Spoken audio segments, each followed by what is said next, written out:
Good morning. Very shortly, good afternoon. Right? Yes. So Rachel Kibanga is my name. I'm very pleased to be here. Very pleased to be amongst scientists. I'm not. I am in the customer experience field and very excited that pharmacists today are thinking about the customer. Today we're talking about patient experience, and the professor earlier alluded to it, and it's mostly the journey map. What does it take to deliver service? What the customer needs, and in our case, what the patient needs. And he was very keen, to allude to our solutions are not only drugs, because you come to a pharmaceutical society conference and you expect that it's just drugs alone that you're talking about, but it's expanded into leadership, it's expanded into information, and that's everything about Kasha Global. So I'm here today with my colleagues, Edna, and our pharmacists, Dr. Crisante. We're really excited to be here because we are really sorting out the supply chain issues and supply chain challenges that we know, we're very aware, are both in Kenya, in Rwanda, where we started from as a company. We are in our 7th year actually as Kasha Global in Rwanda, and in our 3rd year in Kenya. So we started as a company out to sort out the issues around women.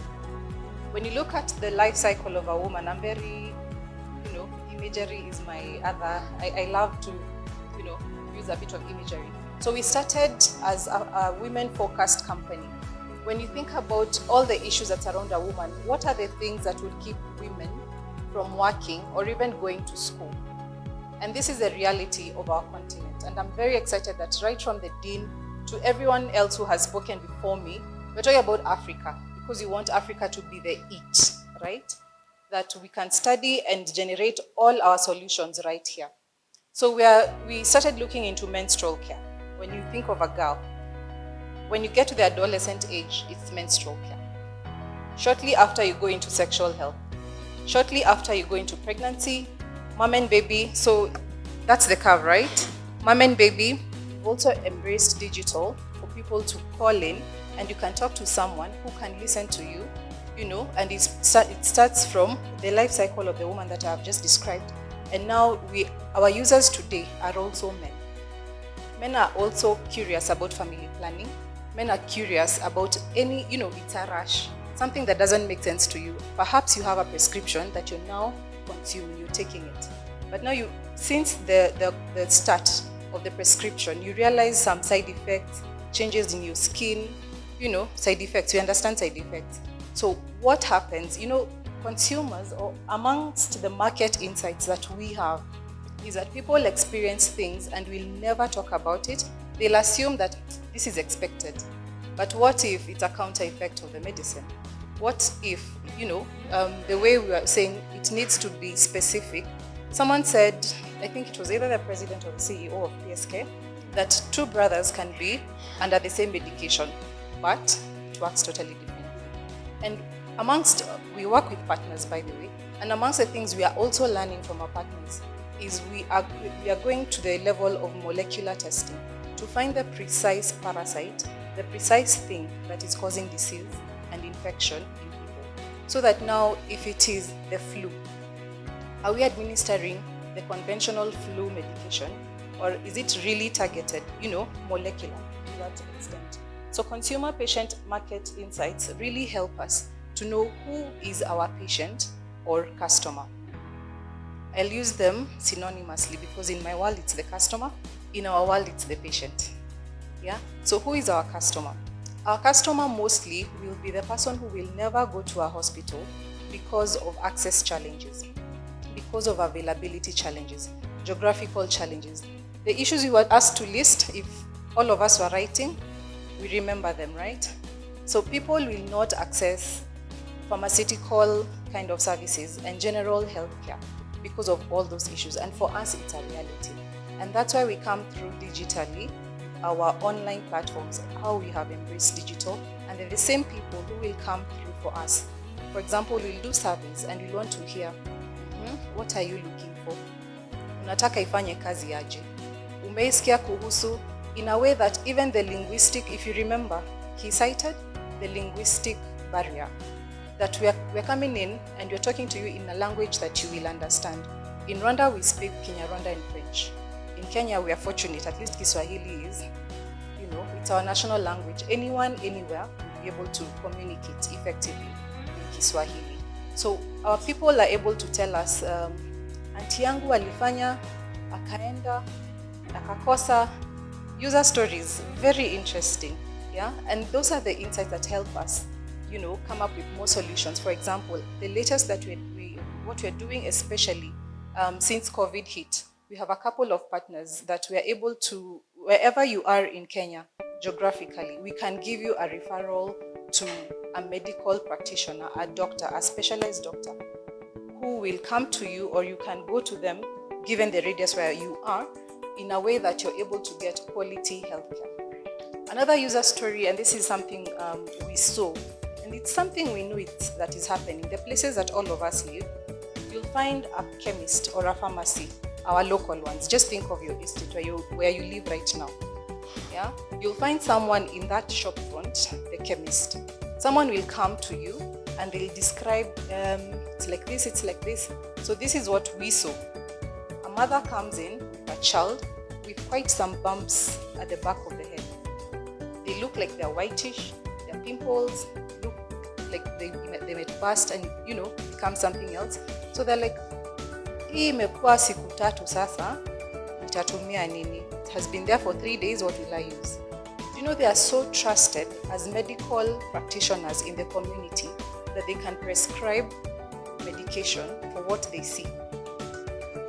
And that is what the customer will buy, or the patient will buy. They'll give it to the child and they hope it will work for you. What if it doesn't work? What is the problem? Right? What if it works? What if? There are many what ifs. And then the mom continues to say, ama nimbadilishe mwenye anamshuka. For those who do not understand Kiswahili, should I change the person who is braiding my daughter? This is the community. And anyone they see, that's the professional. But now we want to make sure that everybody enjoys good and safe. Actually, the first one was actually safe, right?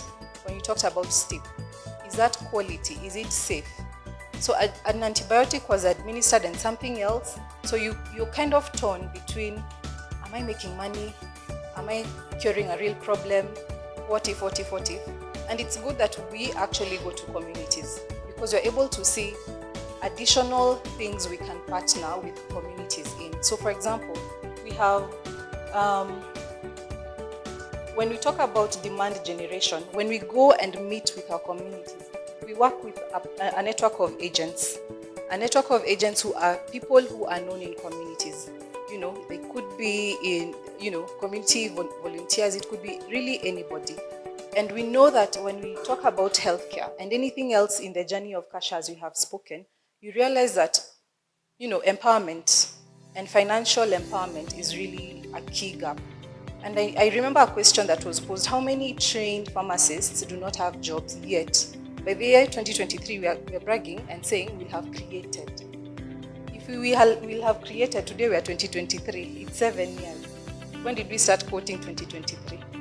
When we crafted the Sustainable Development Goals, it was some years back, right? So how far are we? I think that one of the things we can use data to explore and really track where we are at.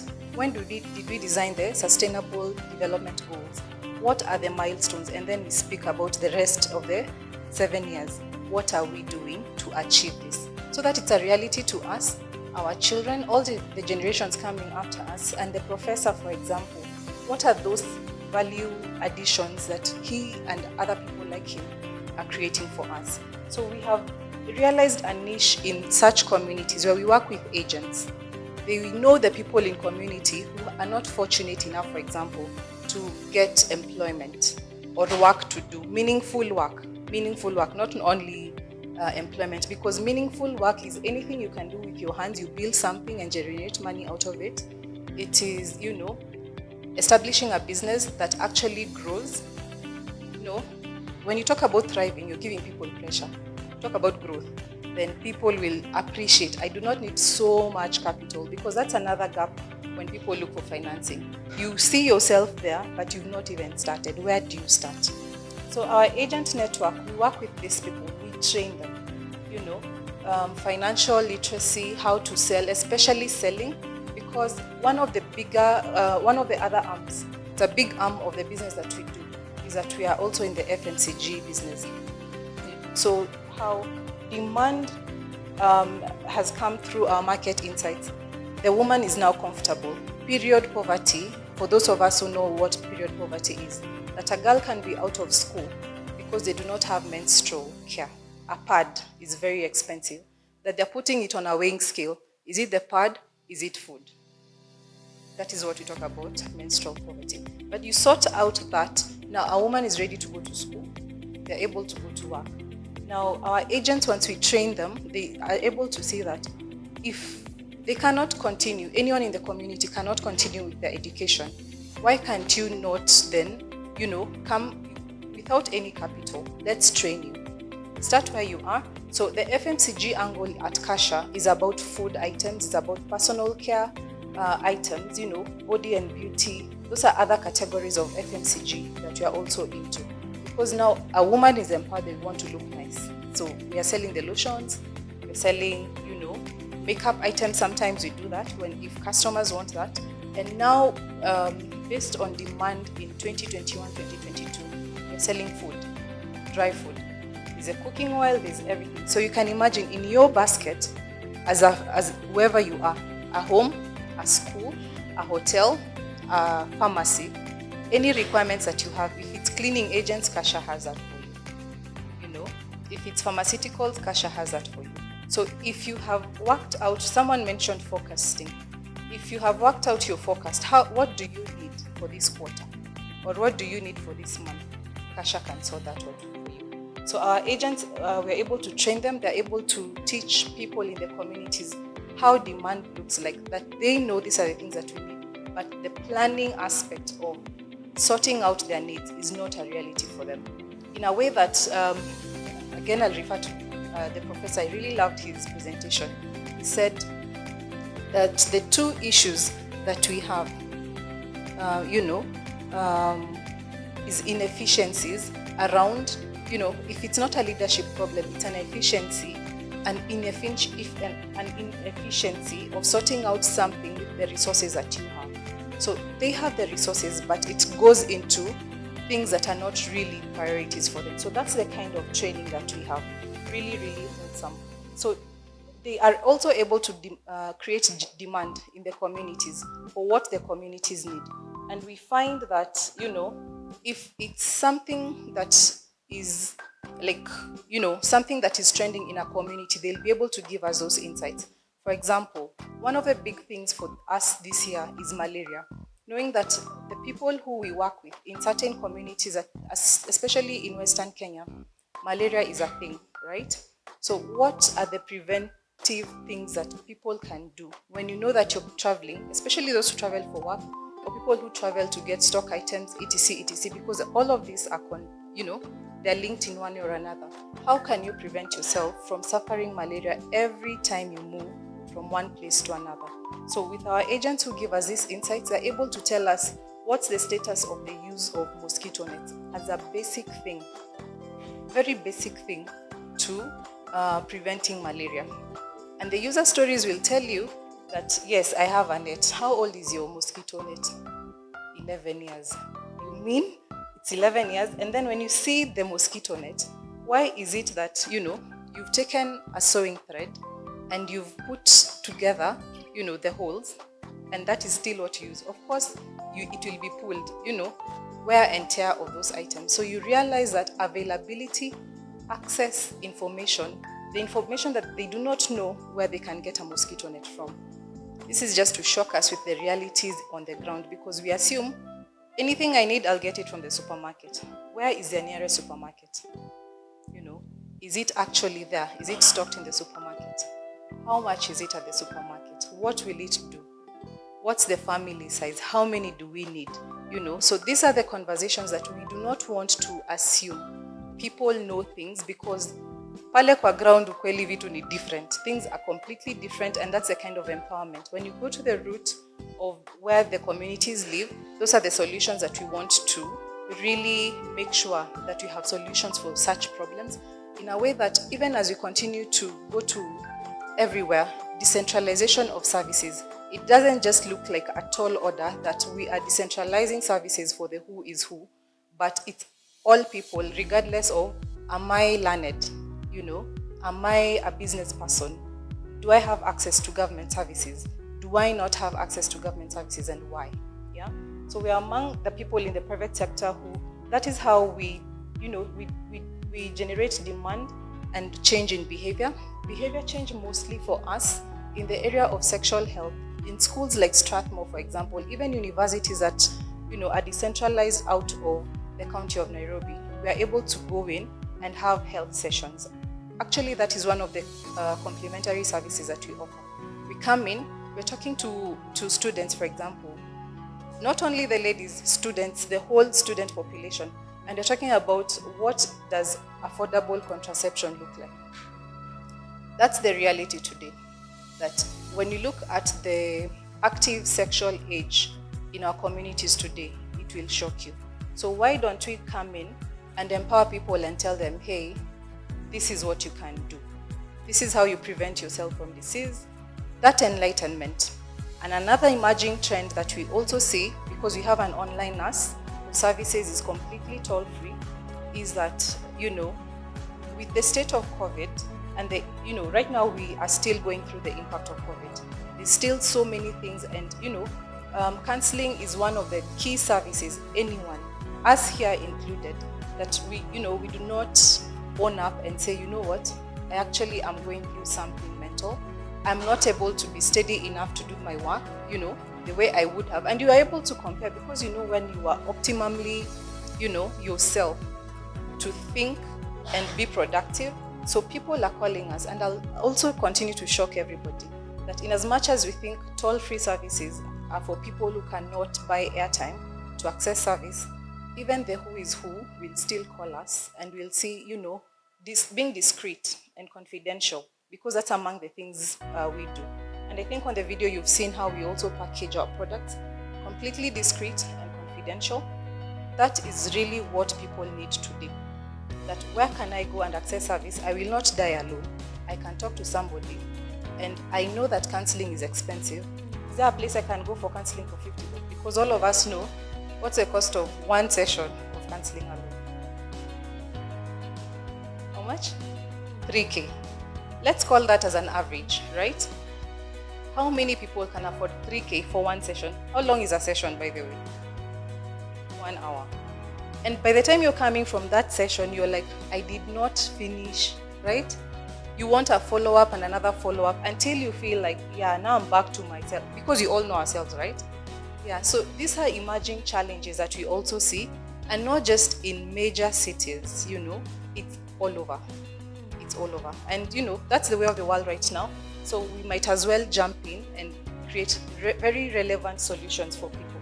So I know I've gone all over the place just so that we create a bit of a flow. Last mile delivery.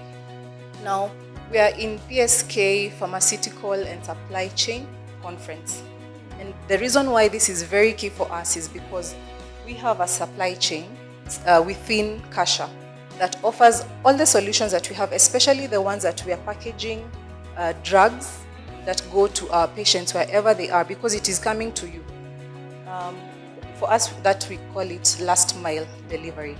That our agents, being the community, our people in the community who know you, you will place your order on our toll-free service. It will be processed, it will go into our supply chain, and then it will come to whichever town you are, because we have, our logistics that is also sorted out wherever the items are going. We'll also put a bit of some information packs, some pictorial, something that people can understand. Of course, there'll be the pictures and there'll be the wordings. There's always someone who can read, right? So we pack that alongside what you have bought, and the agent will pick it from a service depot and then bring it to where you are. That is how we do it today.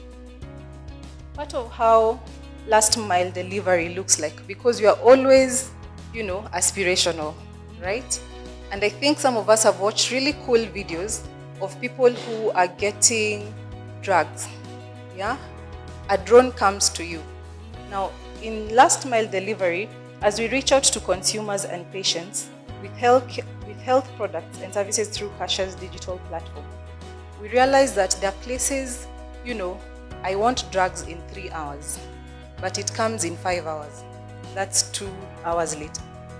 What was very real for us is like emergency contraception. You need it now. 2 hours, you're late, right? So that's why you will see invention and, digital solutions coming through to say, you have given me your delivery location, but I'm a driver. I will try as much as I can to penetrate through all the landmarks you have given us, and then we will come and deliver to you. Now, that's among the reasons why delivery, for all of us who do any online, most of us here, I'm sure, are shopping online today. And we are seeing the big Carrefour billboards. Nani amebeba samaki kwa mat, Have you seen the billboards for Carrefour, for example? What are they promoting? A digital service to help you do what matters to you most and leave all those logistical issues around the things you really need, that tomorrow you'll have your milk. Tomorrow you'll have any other thing in your house that you need.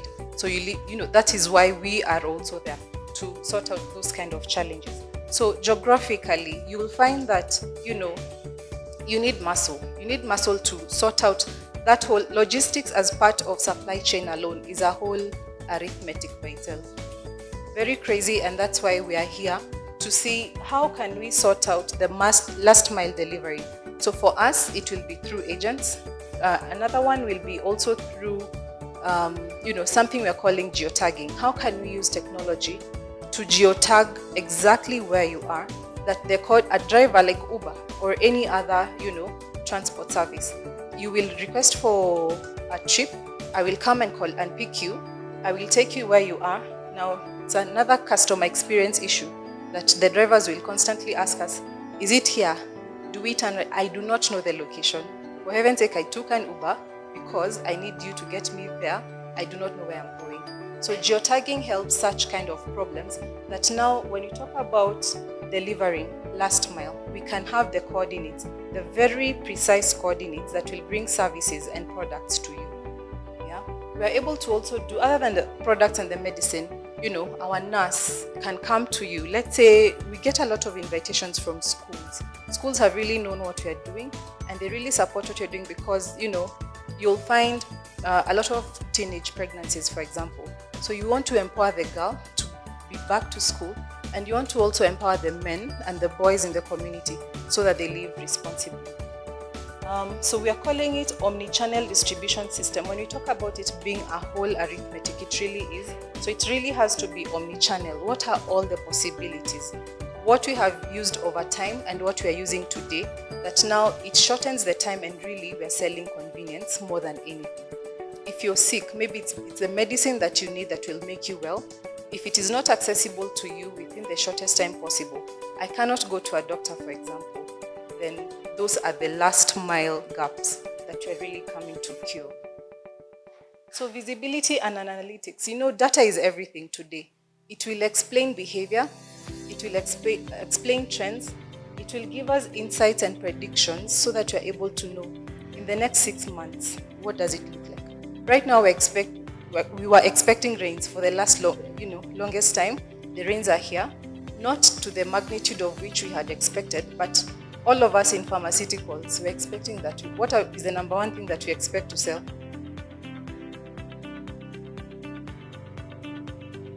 Antihistamines. Yes, because there's going to be a lot of, infections out of all the possible things. And we know schools are still in session, people are working in offices, public transport is a thing, infections are everywhere. Yeah, as long as there's a shared service, that's a potential avenue for infection. So how do you use data other than what we think we know? How do you use data to be able to make your predictions in a way that you can say in the last 3 years, this is a behavior that we saw? And for us, the reality is the last 3 years were mostly the COVID years. Now, COVID is kind of out of the way, right? Over 90% chance is out of the way. So what is our reality today? So what data are we looking into to give us any prediction of what we should be looking at? So at least we know infections are going to be there for sure. We're not prophets of doom, but it's the reality as long as we are in public spaces and these shared services.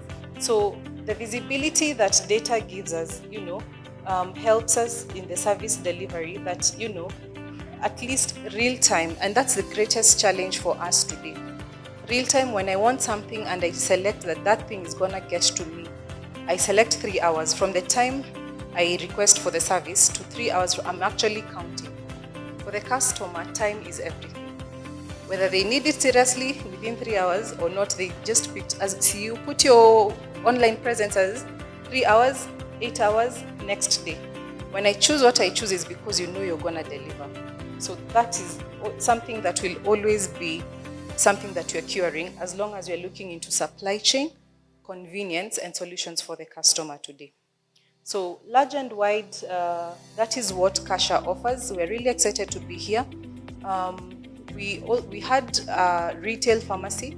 Now we are also in wholesale, and partnering with anyone who is looking to offer this kind of solutions so that access is available, not only in the places that we think services are required, but thinking of last mile to people in Samburu, anywhere, right? Kiambu is, let's say, very metropolitan.